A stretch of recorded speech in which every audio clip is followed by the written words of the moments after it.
MTHS. MTHS going down 1-2-3 in the top half of the inning.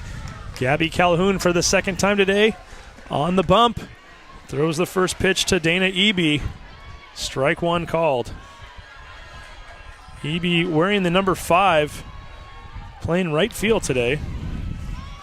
Should point out, Vince, that, well, first and foremost, Eby is a freshman.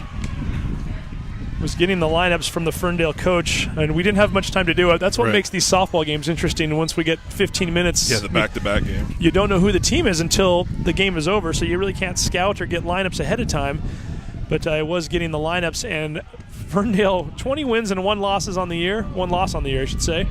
Only 1 senior on the entire team. It's crazy. So this is a very young team. I mentioned Eby, a freshman. Her sister, Erica, is going to be batting further on down the lineup, and she's only a junior. Ball 3-1 is the count to Eby. So a freshman followed by 4 juniors, and then another freshman, senior, sophomore, freshman, junior. So only 1 senior on the team, and she is in the lineup. So it's a very young squad. We'll see what they can do here. Fouls that one off. Full count to Dana Eby. Freshman versus freshman. Yep.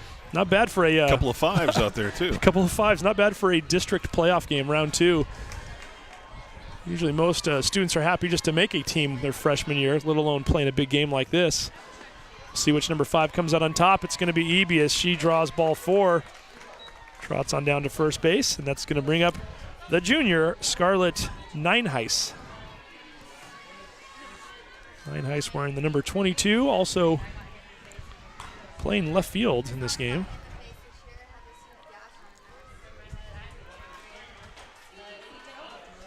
Steps off the mound there. We're still awaiting the first pitch.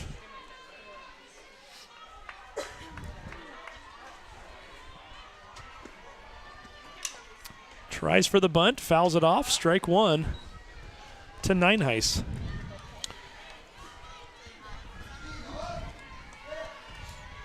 It's always interesting to me to see the strategy in softball with these 60-foot base paths and how critical it is to be able to move runners into scoring position, how important it is to be able to lay down a good bunt.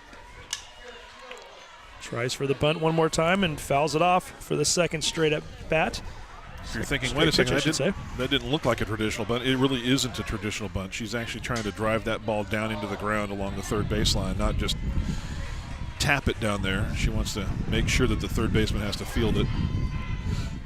Of course, with 2 strikes now, we're assuming the button is probably off. And swings and misses. Nineheis took a run at that one. Can't make any contact, and we have 1 out and our first strikeout at that. And this strikeout is brought to you by our strikeout sponsor, Icelandic Construction. So Gabby gets plenty of those in this game. Cadence Kane up to bat here for the first time. Kane is playing shortstop in this game. And we never did really a full count last game, as I'm just quickly looking at this. 9 strikeouts for Calhoun in the first game against Marysville Pilchuck over the course of 7 innings. She now already has 1 here in this game. Outside ball 2, 2-0 is the count. That last pitch didn't miss by much, and that's the pitch that was really effective for her in game 1 tonight. Bring that on the plate and let it leave the plate as it gets there. Gets that one in the strike zone. It's fouled off. A couple players coming over to take a look. It's Fitzgerald and Wilcox. Neither one of them able to make the play as it floats over the fence into foul territory. 2-1 count. It's easy to get distracted here, Vince. There's always something going on, as we can see parts of all 4 fields from our viewpoint here. Hear a bunch of cheering, and you're never sure if it's for your game or not until you look. And Stanwood and Marysville Pilchuck playing in a loser-out game just over to our right now. A little pickle action, I think, was going on over there, Steve. 3-1 count. We do see a 1-0 score there. I'm not sure who has the lead. Try to get you some scores as we get them. That one's hit right into the gap. It's going to go all the way to the fence. And they are going to try to wave Eby home. Easily scoring is Dana Eby. 1-0 Ferndale here in the first inning. Well hit ball right into the gap between right and center. splitting the two outfielders almost perfectly and went all the way to the fence. And, boy, she's quick. Evie is. She got around the bases in a hurry and stand-up double. And we mentioned only a freshman, so she showing why she's a leadoff hitter. Draws the walk on a very nice at-bat, and then able to come around on that double by Cadence Kane. That brings up Abigail Bethuse. Does that name sound familiar? It sounds a little familiar. I think we may have, if it's not her brother, it's got to be a relative that played against the Hawks baseball team here last week. Yeah, I've been told Brady Bethuse is in fact her brother. Bethuse, the pitcher, pitched a very good game, by the way. A first-round district playoff game against Mount Lake Terrace. Unfortunately for him, he was going up against your son that day. Yeah, that's right. A 1-0 affair, which both guys, like I said, pitched very well. Unfortunately for Brady and fortunately for Dominic, one pitched a shutout and one pitched a complete game, one-run game. And Hawks getting the better end of that one. Perhaps Abigail thinking about that and getting a little revenge on behalf of her brother today. We'll see. So number 16 stands in there and already has a 1-0 count. She looks at a ball on the first pitch. Gabby winds and fires. Strike outside corner. Nice pitch by Calhoun. Yeah, I tell you, if she can hit that spot, she can just about live there the entire game, because that is really difficult for a right-hander to reach. And if you do, you're just going to get it off the end of the bat. Calhoun not wasting any time. She's ready to go. 1-1 count. A little bit high that time. Ball 2, 2-1.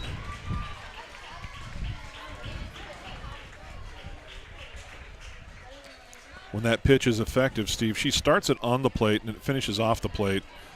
And the batter's just kind of frozen. She certainly has her work cut out for her in this game. We mentioned it before. 20 wins for Ferndale, 1 loss. 6 of their last 7 games, they've scored at least 12 runs in each game. Huge number of runs for this team. And, hey, usually you score 12 runs in a softball game. Yeah, you're probably going to win the game. A lot of times you win by 8 or 9. The Hawks do need to keep them off the base paths and prevent them from crossing the home plate as often as possible. Unfortunately, Ferndale's already done that once this inning. Nice snag by Christensen. Did they say she caught it? No. She fires over to third, and Harder drops the ball as she went to make the tag. And on the play, Kane sliding in safely to third. Bethuse is going to end up at first. For a moment there, I thought Maddie might have caught that ball. I guess she just trapped it in the dirt there. Nice play by Maddie. But let's be honest here, too. She saved a run. Yeah. Because if that ball gets past her, Kane would score easily. So Kane on third, Bethuse on first. That will bring up the pitcher, Lauren Maley. Maley also a junior. Looked very good on the mound in the first inning. 1-2-3 in the Hawks, top of the lineup. I believe she also pitched the complete game against Stanwood right before this one. At least whenever we looked over, she was on the mound anyway, so I would assume that she went the distance in a 12-2 victory. So I wonder how long the umpire is going to be tolerant of this. Every single batter so far for Ferndale has called time for the sole purpose of resetting the whole rhythm of the at bat. It's a trick I'm familiar with because my son likes to do it. You know a thing or two about that. I've seen that a couple of times. Yeah. Has he been warned ever for doing that? Oh yeah, okay. yeah, he has. Bailey fouls that one off down the third base line. 1-2 is the count. I think he knows how much he doesn't like that as a pitcher, so if he can return the favor, he gladly he'll does do so. it, yeah.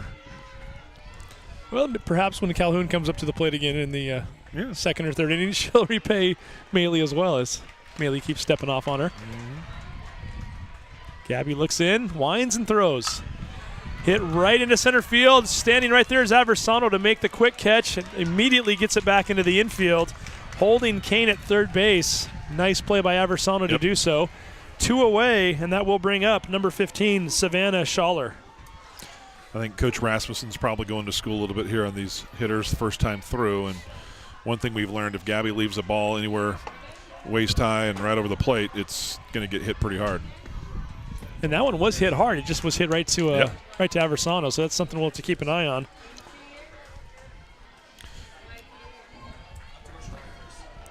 And Schaller, also a freshman, so we've seen 2 freshmen and 4 juniors to the plate so far.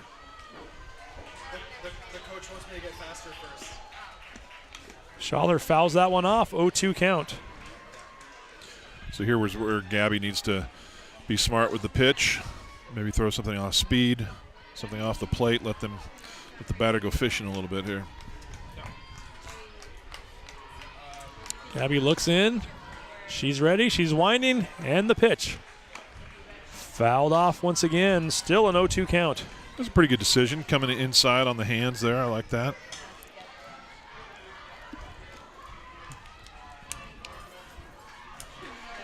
Schaller is the third baseman in the field.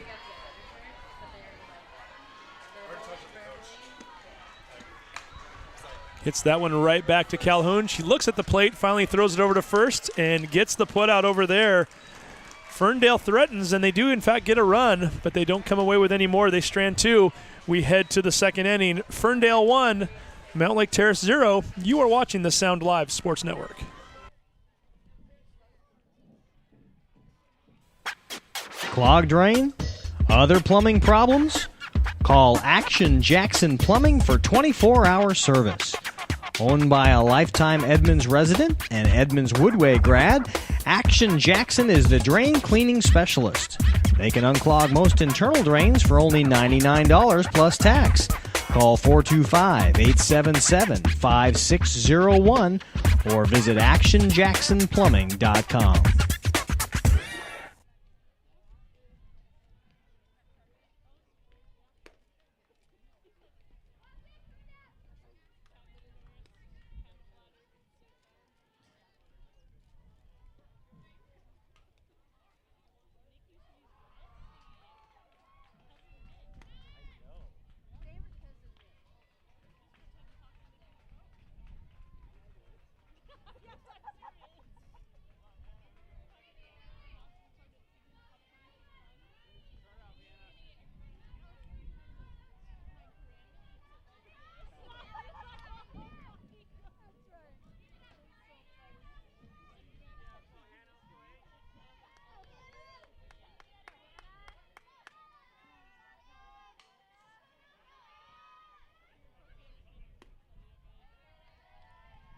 And we are back, top of the second inning.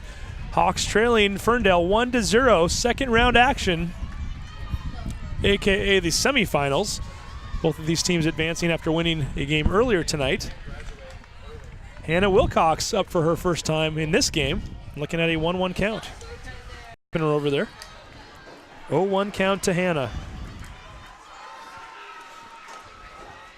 Outside ball 1-1. Interesting at this point that Maley is really coming with the fastballs against the Hawks' power hitters. Swung on and missed, strike 2. Just throws that one right by Beisch. Yeah. Challenging her, because I can tell you right now, if Hannah gets a hold of that, she doesn't even have to get all of it. It's going to go. Yeah, we saw her come close a few times in that first game. Swing and miss, strike 3. Second strikeout of the game for Maley. That will bring up the center fielder, Amanda Aversano. Really good pitching sequence there from Maley. The only downside for that, I think, for her is that she might think that she can blow that ball past Beisch in the future, and I don't think that would necessarily be the case. I think that Beisch is capable of adjusting. Aversano takes the first pitch high and outside, ball 1-0. Not sure Amanda's used to this now. She came up, 3 times in a row in the last game with the bases loaded. The bases aren't loaded. Only one batter or runner on this time. Strike, outside corner, 1-1 is the count.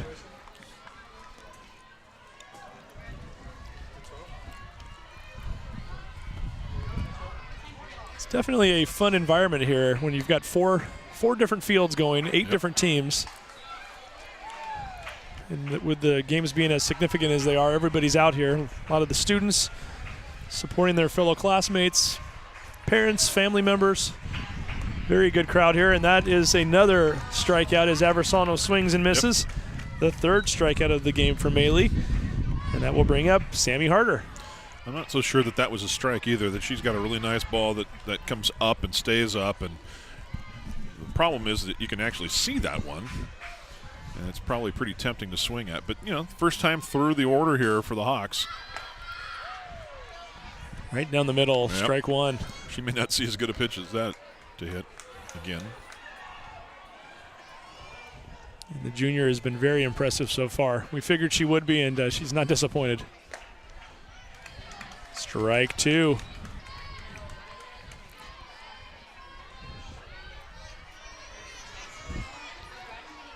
Carricker awaits on deck. Swung on and missed. Ball is dropped. Catcher starts to chase her down the line. That's Westford. Finally throws it over to Brown. Gets the final out. 3 strikeouts that inning for Miley. And we head to the bottom of the second. Ferndale with a 1-0 lead. You are watching the Sound Live Sports Network. Hey sports fans, do you want to know when and where your favorite teams in the Westco Conference are playing? Who won the game last night and what the current standings are? Well, it's easy to find out on westcoathletics.com. The information is entered by athletic directors and coaches, so you know it's accurate and up to date, making westcoathletics.com the place to view official scores, schedules, standings, and photos for all the schools and all the sports in the Westco Conference.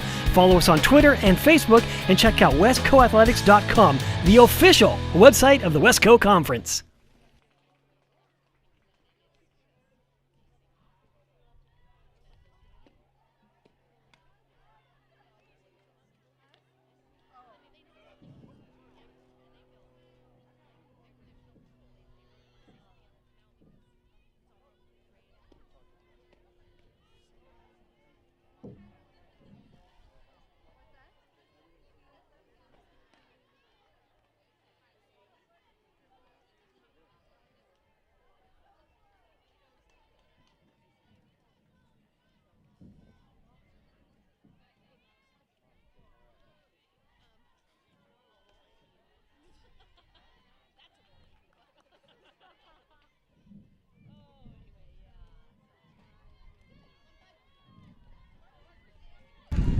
And here we go, bottom of the second inning. Ferndale with a 1-0 lead, looking for more here. Stepping up to the plate, the senior, the only senior on the Ferndale team, Colette Brown, the first baseman. Colette batting number 7 in the lineup as Ferndale scored 1 run in the bottom of the first and stranded 2. Brown fouls that one off. 1-1 is the count.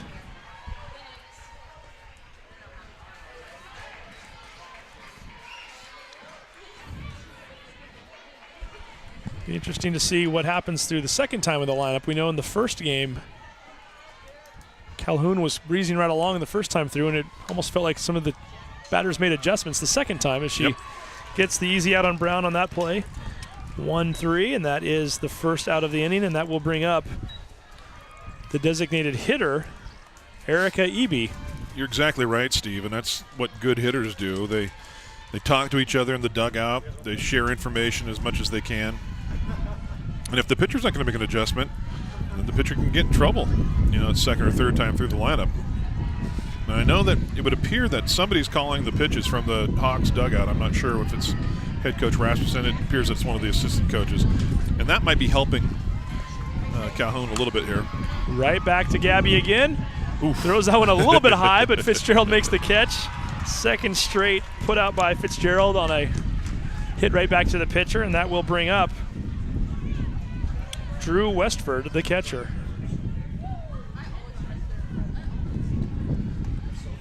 So 2 very quick outs there for Calhoun. Much better inning so far than the first inning was, where she gave up the 1 run and left 2 others on. Catches the outside corner, strike 1. 0-1 is the count.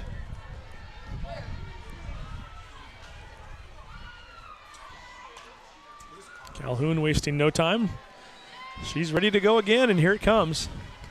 High that time, ball 1, 1-1.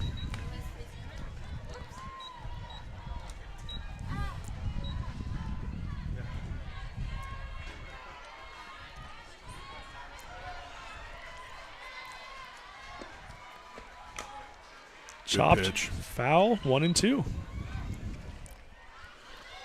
Well, second inning here. Calhoun seems to be mixing it up a lot more than she was in that first inning. So, And looking much more comfortable. yeah. Looks like she might be into a little bit of a groove here, and we certainly have seen that with other pitchers in the past. Yeah, of course. As soon as I say that, darn it. hit right up the middle there. That's an E on DeMero right here, I tell you, for bringing that up. Give Westford a little credit as that one as well, as she got a lot of good bat on that one. Put it into center field. 2 outs, 1 on. And we head back to the top of the lineup where the freshman, Dana Eby, is hitting once again. Eby walking in the first. Ended up coming around to score on Kane's double.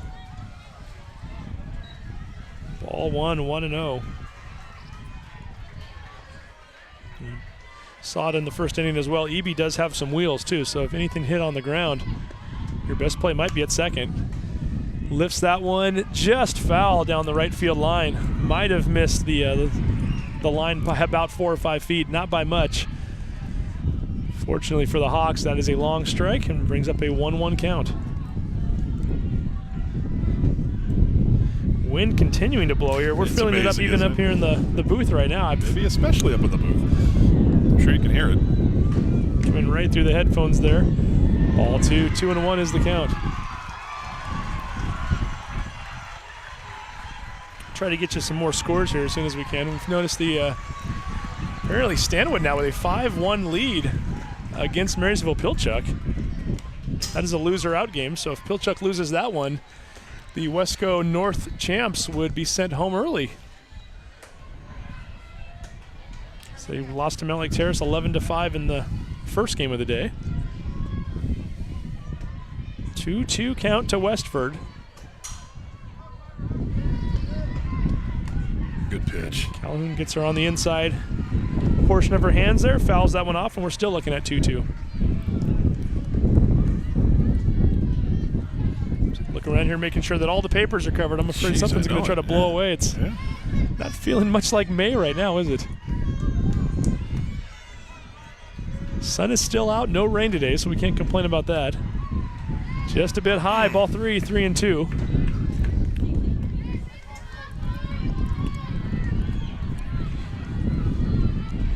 Very reminiscent of the last at bat for EB. Took that count full before trying the ball 4. Hits this one over to Wilcox, fields it, throws to Fitzgerald, and the Hawks get out of this inning without any damage. 1 runner left on. We head to the third. Ferndale 1, Mount Lake Terrace 0. You are watching the Sound Live Sports Network.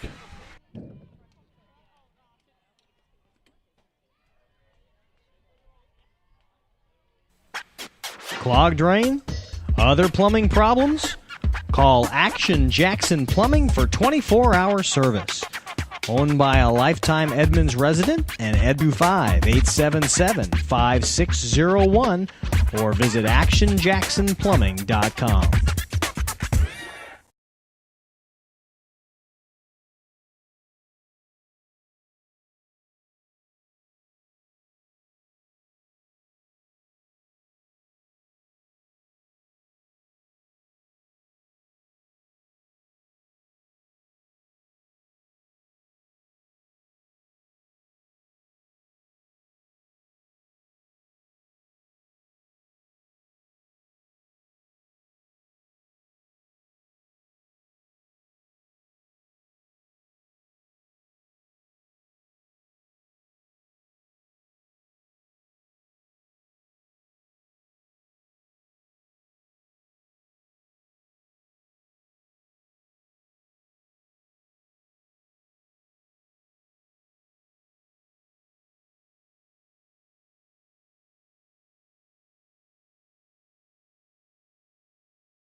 Clogged drain? Other plumbing problems? Call Action Jackson Plumbing for 24-hour service. Owned by a lifetime Edmonds resident and Edmonds Woodway grad, Action Jackson is the drain cleaning specialist.